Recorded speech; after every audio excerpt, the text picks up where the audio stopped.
Okay. This time I came equipped with a glass and a knife. Thank you, everybody. And welcome back to the second half. And we are going to have dessert for you in just a little bit. I hope you've enjoyed the company of everybody. Everybody's so happy to be back and be in person. And it's so wonderful to see so many friends and colleagues. And it is now my very special pleasure to introduce Congressman Gregory Meeks, who represents New York's 5th District and currently serves as chairman of the House of Foreign Affairs Committee. Congressman Meeks, now in his 13th term, is known for being an effective, principled, and common sense leader. A fervent supporter of the Affordable Care Act, he is part of the forward-thinking, pro-growth Democratic members who comprise the New Democratic Coalition. Ladies and gentlemen, please help me welcome Congressman Gregory Meeks.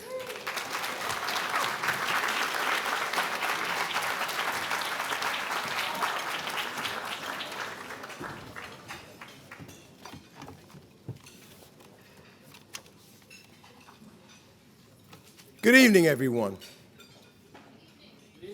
I'll try that one more time. I know everybody's eating. Caught people off guard. Good evening, everyone. Thank you. I have to first thank Michael for his leadership, for his vision, for his continued focus on the Caribbean and Latin America. You know, when I first got elected, now it's some 22 years ago, it was Michael that embraced me when I started talking about and focused and wanted to make sure that we were connected to Latin America. It was Michael and his vision that brought us members of Congress together, both Democrats and Republicans. He would sponsor these dinners and sit down at the table and have us talking to one another. Yeah, and even back then it was difficult at times. We have a bipartisan conversation. But Michael made sure we had bipartisan conversation so that we could come together on our focus and understanding on how better to be representatives and talk to our dear neighbors to the south. Michael, I owe you a deep deed of gratitude for all of your hard work with the dialogue.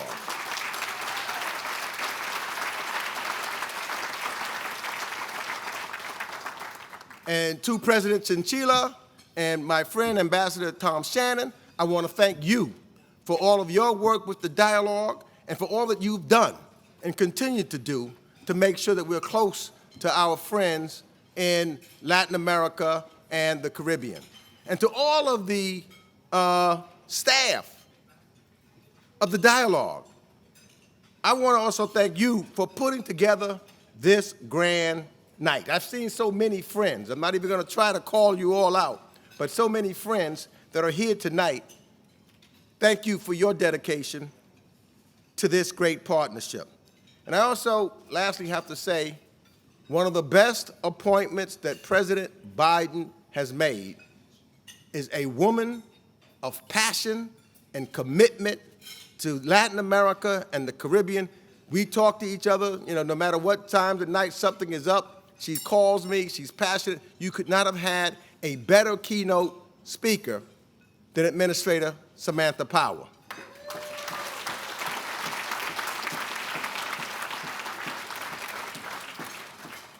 So, Administrator, we've got a lot of work to do collectively together so that we can strengthen democratic governance, eliminate inequality, and ensure prosperity in the Western Hemisphere. Now, throughout my time in Congress, I've been fortunate to build strong relationships and work with partners to deepen the bonds between the United States and numerous countries throughout Latin America and the Caribbean. And over the years, I have prioritized enacting legislation that will support and empower historically marginalized communities throughout the region. And as we continue adjusting to the new realities brought to us by the COVID-19 pandemic, it is clear that much more needs to be done. But even before the pandemic, Latin America maintained the highest rate of income inequality in the world. The economic contractions that we've witnessed over the past 18 months will only exacerbate an already pressing crisis. And that is why I've called on President Biden to prioritize Latin America and the Caribbean as we donate surplus vaccines that the administrator talked about to countries in need. And I want to say also that there is light at the end of the tunnel. But I will continue to push for equitable vaccine distribution until all of us are fully in the clear. These challenging times have shown us that we are all interconnected, and what happens in one country happens and affects us all. There are countless examples of this, but no one example is more poignant than that of Venezuela. Over the last few years, Venezuelans have had to endure historic levels of economic hardship, crackdowns on civil society, excessive corruption, the deterioration of the rule of law, and general insecurity. And while the situation in Venezuela is disheartening and has placed a considerable burden on countries throughout the region, I do believe that there is a window of opportunity for change. And I'm already starting to see more positive steps signaling that a better future for all Venezuelans is still possible. But in the meantime, we must do everything we can to support the Venezuelan people and Venezuelan civil society in their time of need. And as chairman of the Foreign Affairs Committee, I have been grateful for the work, for example, of David Beasley and the World Food Program, because under the Governor Beasley's leadership, WFP was able to strike an agreement with the Maduro government to feed more than 2.5 million Venezuelans from now to the end of 2023. Fortunately, though, there are leaders in Venezuela who have been envisioning a more inclusive and just society, and whose actions are helping to provide needed services, advance democracy, and protect courageous human rights. And he's been doing this all across Venezuela and elsewhere. Tonight, I had the distinct privilege and pleasure of introducing one of these leaders. Feliciano Reyna is tonight's honoree, and I am pleased to present him with a distinguished leadership for the Americas Award for Humanitarian Service. Feliciano founded Acción Solidaria in October 1995 after his partner passed away from AIDS. Since then, he has prioritized the battle against the HIV/AIDS epidemic by offering integral assistance to people diagnosed with HIV, while also providing proactive help to their families, their friends, and their partners. According to UNAIDS, there are more than 100,000 adults and children living with HIV in Venezuela. And Feliciano has dedicated his cause to fighting for them. From 1998 to 2003, Feliciano acted as the HIV/AIDS Service Organization's representative from the Technical Group on HIV and AIDS of the United Nations agencies in Venezuela. Immediately after collaborating with the UN agencies in Venezuela, he founded Codivida to defend the rights of people affected by chronic health conditions such as breast cancer, leukemia, as well as, of course, HIV and transplants. Feliciano has also broadened his work to a place and emphasis on strengthening and protecting the space for civil society and human rights in Venezuela. From 2005 to 2012, he served as the president of Civilis, where strengthening the organization's international agenda of promoting and defending civil society in Venezuela was his main objective. He's also co-founded Civilist Human Rights, an organization dedicated to monitoring and documenting the situation of human rights in Venezuela. And currently, he's the executive president of Acción Solidaria and serves on the advisory board of the International Center for Not-for-Profit Law. And after serving as a board member of directors for 6 years, he continues to contribute to the protection of human rights in Venezuela. So I conclude by saying I admire, and just sitting and talking to him at the dinner table, Feliciano for his courage, passion, and dedication to uplifting the Venezuelan people and fighting against injustice everywhere. Earlier this year, I was honored to invite Feliciano to testify in front of Chairman Ceres of the Western Hemisphere Subcommittee to tell the world about the humanitarian crisis in Venezuela and what the United States and the international community could do to help. So now, due to his dedication, his hard work, his unimpeachable need to serve the common good, he will receive this prestigious award for his distinguished work in Venezuela. So please join me in congratulating Feliciano Reyna for everything he has done for Venezuela and the Western Hemisphere. His valiant efforts have not gone unnoticed, clearly not by the dialogue. Feliciano, congratulations.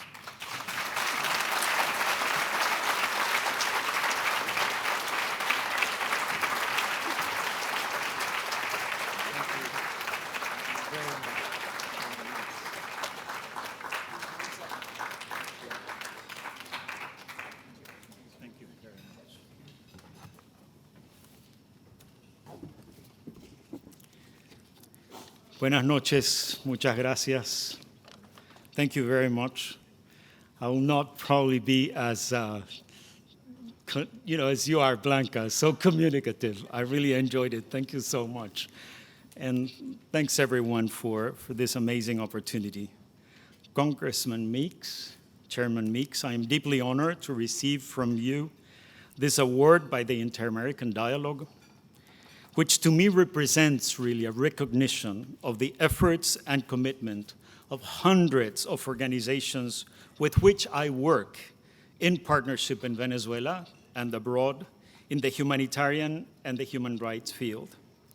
We Venezuelan civil society organizations were the first ones to alert that Venezuela was entering a context of a complex humanitarian emergency at the end of 2015. It was already evident that we were moving beyond the human rights crisis, the erosion of the rule of law, restrictions on democratic freedoms, to a context of irreparable human damage to the majority of the population in the rights to health, food, education, also fueled by years of grand corruption, as it has been mentioned here, one of the causes of great suffering. And the forced migration of about 20% of the Venezuelan population facing serious risks, even today, such as forced recruitment by violent groups and trafficking for sexual exploitation.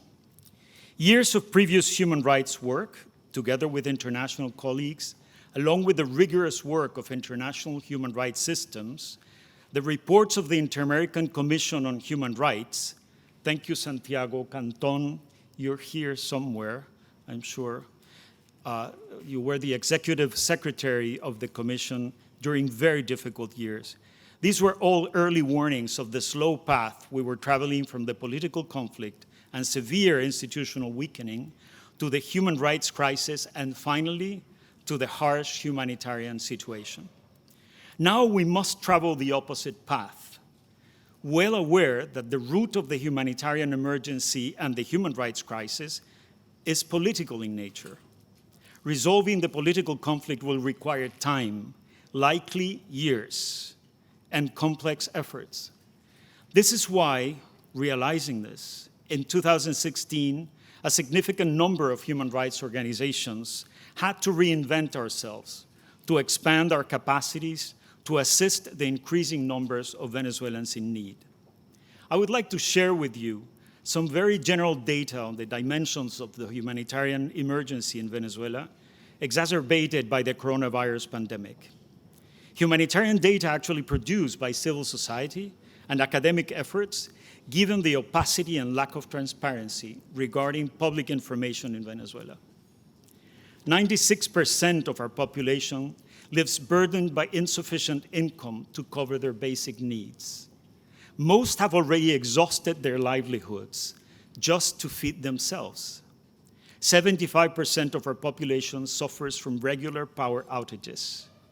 Just in the past 2 weeks before coming here, in my neighborhood, we were without electricity for 18 hours one day, and then a few days later, 15 more hours without electricity. Imagine a person recovering from severe COVID, connected to an oxygen concentrator, looking desperately for a neighbor with a power generator. Or people trapped for hours in elevators in low-income high towers because there is no capacity to get them out. In the least affected areas, water is provided for 12 hours once a week. There are sectors in which the service is provided a few hours every 2 weeks or only once a month. There are sectors in which the service is provided with gas canisters, for example, for cooking, only for 60% of the population. So nowadays, families are using firewood as their way to cook their meals in a country with the largest proven oil reserves in the world. This year alone, 15 children have died waiting for a transplant at our main children's hospital. These were preventable deaths. The transplant program was suspended in 2017. Of 15,000 people in dialysis 10 years ago, there are now no more than 5,000 in Venezuela living. Half because they had to migrate to survive, and the other 5,000 just passed away for lack of service. 62% of our population does not have access to the internet, and the effect on the education of children and adolescents has been devastating. At the end of 2019, the World Food Program had warned that 32% of our population was food insecure, and that 60% more were at risk of becoming food insecure. And this was before the pandemic. In short, my fellow Venezuelans require our support. People in need of humanitarian assistance exceed 50% of the population. To provide it, hundreds of Venezuelan organizations have decisively become engaged in the humanitarian response in most Venezuelan states. The support of international cooperation has been invaluable, with USAID leading these efforts by far, for which we are truly grateful. But beyond implementing through the UN system and experienced organizations, including ours, it is necessary to look at local ones, grassroots organizations, the majority led by women, key actors to also move forward the necessary agenda of peace and development in Venezuela.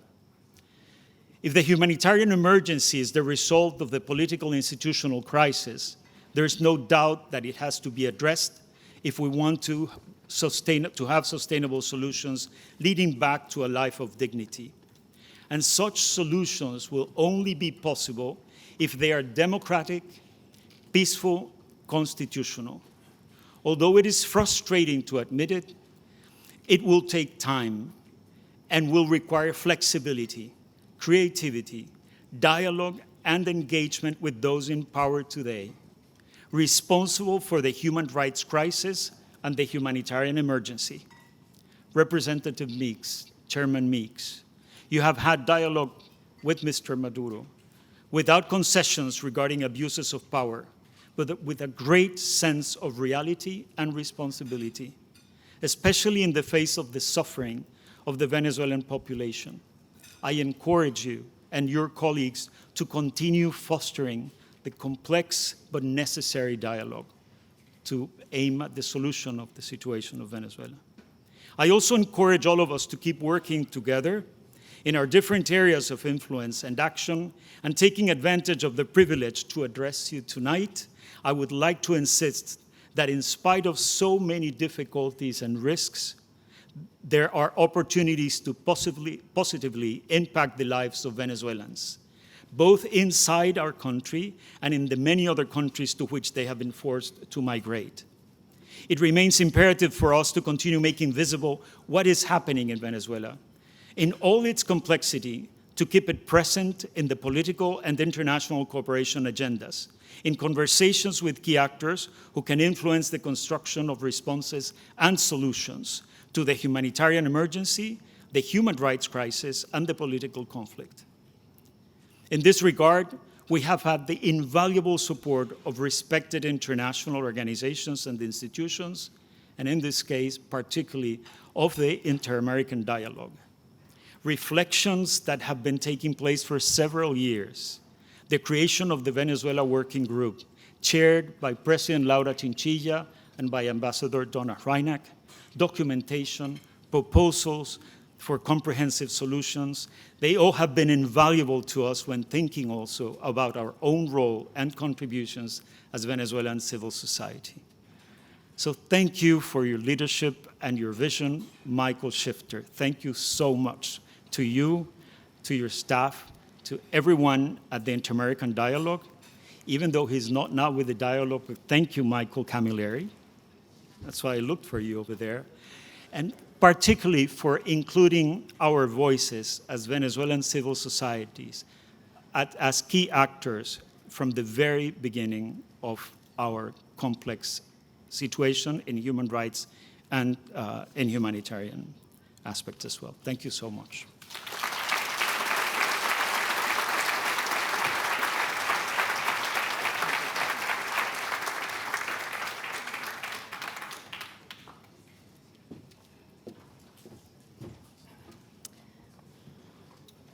Mr. Reyna, there really aren't enough words of gratitude for your leadership and commitment to defend human rights and coordinating humanitarian relief in Venezuela. Your exceptional work through Acción Solidaria has been crucial during the COVID-19 crisis. Thank you so much for your service.